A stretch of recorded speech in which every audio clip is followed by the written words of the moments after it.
think it's called listen more. And let me just say something that else happens. It's the way that everything is cherry-picked. Biased media coverage is easy to detect. It frankly helped us because this was such an elite rejection election where the establishment, the elites were all rejected by the voters. It turns out there are a heck of a lot more of them than us, Chris, and that's how we won. Why is that relevant? It's relevant because people, who's cleaning house? Which one is going to be the first network to get rid of these people who said things that just weren't true? Talk about fake news, talk about alternative facts. What happened last week? I went on 3 network Sunday shows. I spoke for 35 minutes on 3 network Sunday shows. You know what got picked?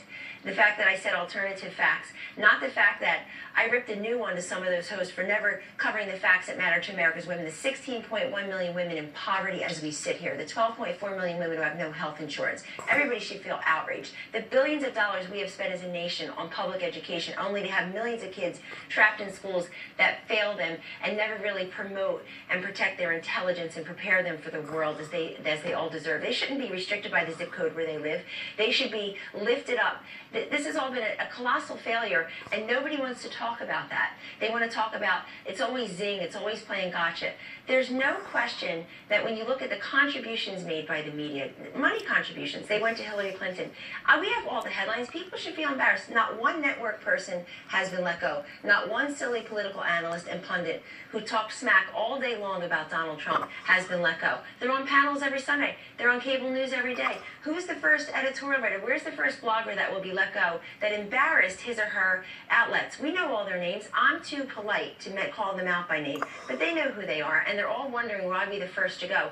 The election was 3 months ago. None of them have been let go. If this were a real business, if the mainstream media were a thriving private sector business that actually turned a profit, which is not true of many of our newspapers, Chris, 20% of the people would be gone.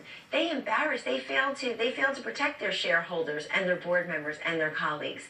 And yet we deal with them every single day. We turn the other cheek. If you're part of Team Trump, you walk around with these gaping, seeping wounds every single day. And that's fine. I believe in a full and fair press. I'm here every Sunday morning. I haven't slept in months. I believe in a full and fair press. But with a free press comes responsibility. And the responsibility is to get the story right. Biased coverage, easy to detect. Incomplete coverage, impossible to detect. That's my major grievance, is that the media they're not giving us complete coverage. President Trump has signed all these executive orders this week. He's met with these heads of state. He's done so many things to stimulate the economy, to boost wages, to create jobs. Where's the coverage?